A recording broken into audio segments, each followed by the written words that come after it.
বাংলাদেশ নৌবাহিনীর একটি নিয়োগ বিজ্ঞপ্তি দিয়েছে। আপনারা হয়তো অনলাইনে বা বিভিন্ন জায়গায় দেখেছেন। আমি আজকে এর শিক্ষাগত যোগ্যতা ও অন্যান্য যোগ্যতা নিয়ে আলোচনা করব।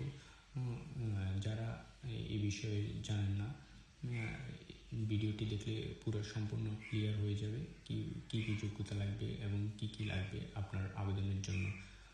আপনি ভিডিওটি না টেনে সম্পূর্ণ দেখার অনুরোধ থাকবে।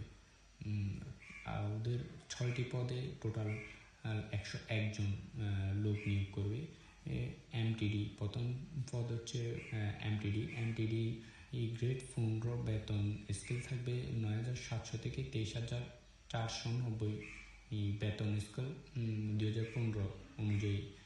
আপনার অভিজ্ঞতার উপরে বেতনটা ওরা নির্ধারণ করে দেবে। তো আপনার শিক্ষাগত যোগ্যতা লাগবে 8ম শ্রেণী, মিনিমাম 8ম শ্রেণী পর্যন্ত আপনার শিক্ষাগত যোগ্যতা লাগবে, বা জুনিয়র স্কুল সার্টিফিকেট বা সমমানের পরীক্ষায় উত্তীর্ণ। আপনি এসএসসি পরীক্ষায় পাশ করলে তো আরও ভালো, ওই সার্টিফিকেট থাকলে। তবে মিনিমাম আপনাকে 8ম শ্রেণী পাশ করতে হবে। আবার আরও শর্ত আছে ওদের, ভারী যানবাহন চালানোর লাইসেন্সধারী এবং ভারী যানবাহন চালানোর 5 বছরের বাস্তব অভিজ্ঞতা। আপনার লাইসেন্স থাকতে হবে মাস্ট। ওইটা লাইসেন্স থাকলেই আপনি আবেদনটা করতে পারবেন। ওখানে আপনি মাঠে গেলে আপনার লাইসেন্স সম্পর্কে জিজ্ঞেস করবে, লাইসেন্স আর কত বছর অভিজ্ঞতা।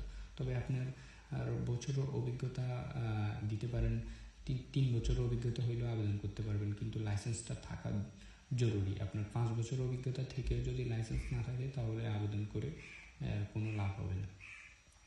দ্বিতীয় হচ্ছে যে কি, ওদের ইঞ্জিন ড্রাইভার হচ্ছে যে ক্লাস 1 গ্রেড 15, ওইটাও গ্রেড 15 সেম বেতনের মধ্যে পড়বে। কোনো স্বীকৃত বোর্ড হতে মাধ্যমিক স্কুল সার্টিফিকেট বা সমমান পরীক্ষায় উত্তীর্ণ। কোনো আপনি মিনিমাম হচ্ছে যে কি এসএসসি পাস করতে হবে। এক কথায় এসএসসি বা দাখিল যেটাই পাস করেন ওটা পাস করতে হবে, মাধ্যমিক বা এর উপরেও পাস করলে সার্টিফিকেট থাকলে ভালো। তবে ভারী যানবাহন চালানোর লাইসেন্সধারী হতে হবে। এটার মধ্যে আপনার লাইসেন্স লাগবে এবং যোগ্যতাও সেম প্রায়। এই আপনার ক্রেন ড্রাইভার নেবে ওদের। তৃতীয় পদ হচ্ছে ক্রেন ড্রাইভার ক্লাস 1 হচ্ছে যে সেম বেতনই প্রায়।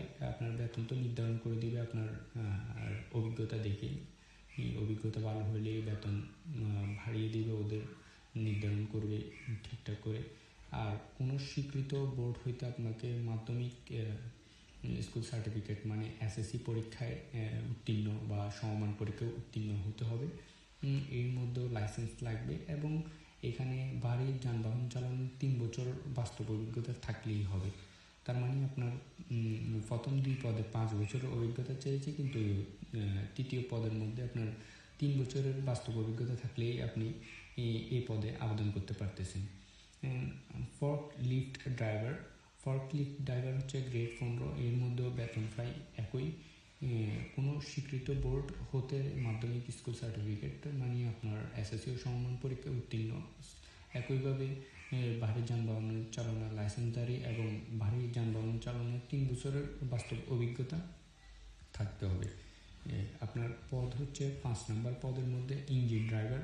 আর ইঞ্জিন ড্রাইভার মধ্যে আপনি কোনো স্বীকৃত বোর্ড হতে এক কথায় আপনার প্রত্যেকটার মধ্যেই এসএসসি মিনিমাম রিকোয়ারমেন্ট ওদের এসএসসি পর্যন্ত। আপনার এসএসসি পর্যন্ত যদি মিনিমাম রিকোয়ারমেন্ট সম্পন্ন করতে পারেন তাহলেই আবেদন করতে পারবেন। এবং লাইসেন্স প্রত্যেকটা পদের জন্য আপনার লাইসেন্স লাগবেই। ভারী যান চলাচলের লাইসেন্স লাগবে আপনার প্রত্যেকটা পদের জন্য। এবং ট্রেন ড্রাইভার হচ্ছে ক্লাস 2, কোনো স্বীকৃত বোর্ড হতে মাধ্যমিক স্কুল আপনার এসএসসি পাস করতে হবে। এর মধ্যে আপনার ট্রেন ড্রাইভারেরও লাইসেন্স লাগবে, আপনার লাইসেন্স লাগবে, ট্রেন ড্রাইভিংয়ের লাইসেন্স লাগবে। ওগুলাতে আপনার সাধারণ যান চলাচলের যেরকম ভারী লাইসেন্স থাকে ওই লাইসেন্সটা লাগবে, কিন্তু এটাতে ট্রেন ড্রাইভিংয়ের লাইসেন্স লাগবে আপনার 3 বছরও বাস্তব অভিজ্ঞতা থাকতে হবে। পদ সংখ্যা দেখতে পারেন এখানে। এমটিডিতে আছে 89, এই এমটিডিতে 89, ইঞ্জিন ড্রাইভারে আছে 1, ক্রেন ড্রাইভারে 1 এবং ফর্ক লিফট ড্রাইভারে 2, ইঞ্জিন ড্রাইভারে 3, ক্রেন ড্রাইভারে 5, ক্রেন ড্রাইভার এটা ক্লাস 2। তো আপনার হচ্ছে যে টোটাল 101 জন নিয়োগ নিবে ওদের। অনলাইনে আবেদন ফর্ম পূরণ করতে পারবেন। ওদের পরীক্ষায় অংশগ্রহণের ক্ষেত্রে নিম্নবর্তী শর্তাবলী অবশ্যই অনুসরণ করতে হবে। আপনি ওদের ওয়েবসাইটে গেলে আপনি এই বিষয়টা আপনারা সরাসরি ওখান থেকে দেখতে পারবেন। বাংলাদেশ নেভি ওদের ওয়েবসাইটে গেলে ওখান থেকে এই ফর্মটা ডাউনলোড করে, আমি ওখান থেকেই ডাউনলোড করেছি, আপনারাও ডাউনলোড করে দেখতে পারবেন। আমি আপনাদের বোঝানোর জন্য এখান থেকে কিছুটা বলে দিচ্ছি। প্রার্থীদের বয়স 20 জানুয়ারি 2026, মানে আজকে 20 জানুয়ারি, এখন তো 2026 চলে আসছে। 20 জানুয়ারি পর্যন্ত আপনার 18 থেকে 32 বছর মধ্যে হতে হবে। আপনি আবেদন যখন করতে যাবেন সব কিছু ঠিকঠাক থাকলে অ্যাপ্লাই করার সময় আপনি অ্যাপ্লাইয়ের মধ্যে ওখানে আপনার বয়স টয়স ঠিকঠাক দিলে আপনার কত বছর ওখানে আসবে। আর এখানে এফিডেভিট গ্রহণযোগ্য নয়, মানে কোনো সরকারি পরিবর্তন করা যে কোনো অ্যাডভোকেট দিয়ে ওই অ্যাফিডেভিট গ্রহণযোগ্য নয়। তারপরে সরকারি ও আধা সরকারি স্বায়ত্তশাসিত প্রতিষ্ঠান, কর্পোরেশন, চাকরি পত্রে যথাযথ কর্তৃপক্ষ অনুক্রমে আবেদন করতে হবে। এইগুলো আপনি সরাসরি ওদের ওয়েবসাইটে গিয়ে ফর্মটা ডাউনলোড করে এই বিষয়গুলো এখান থেকে দেখতে পারেন। কি কি বিষয় চাচ্ছে, আপনার কি কি কাগজপত্র লাগতে পারে, এগুলো সরাসরি দেওয়া আছে।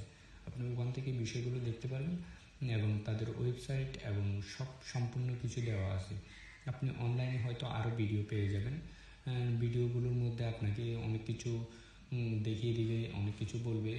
আপনি এত কিছু সরাসরি ভিডিওতে না দেখে আপনি ওদের ওয়েবসাইটে গিয়ে একেবারে মূল যে ওদের সার্কুলারটাতে আপনারা সরাসরি সব কিছু দেখতে পাবেন।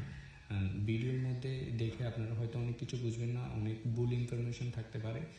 আপনারা সরাসরি ওদের ওয়েবসাইটে গিয়ে দেখতে পারবেন কীভাবে কি আবেদন করতে পারবেন এই ফর্মটা, এই কীভাবে কি ওদের সার্কুলারটা ডাউনলোড করে কীভাবে আবেদন করবেন, কত টাকা, কোন গ্রেডে কত টাকা, কীভাবে আবেদন করতে হবে, সব কিছু আপনার কখন কি হবে সবগুলো ওদের ওয়েবসাইটেই পেয়ে যাবেন। অনলাইনে ভিডিও, অযথা ভিডিও দেখে সময় নষ্ট এবং ভুল ইনফরমেশন না নিয়ে সরাসরি ওদের ওয়েবসাইটে চলে যাবেন। ওদের ওয়েবসাইটের লিঙ্কও দেওয়া আছে।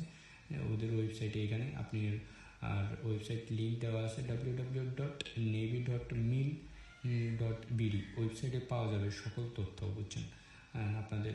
এবং কীভাবে আবেদন সিরিয়াল ওয়াইজ দেওয়া আছে সব কিছু, আপনার পরীক্ষার ফি, তারপরে হচ্ছে দ্বিতীয় SMS, মানে আপনার কীভাবে ধাপে ধাপে আবেদন করবেন সবগুলো বিষয়ে এখানে দেওয়া আছে, আপনারা দেখতে পারবেন ওখান থেকে।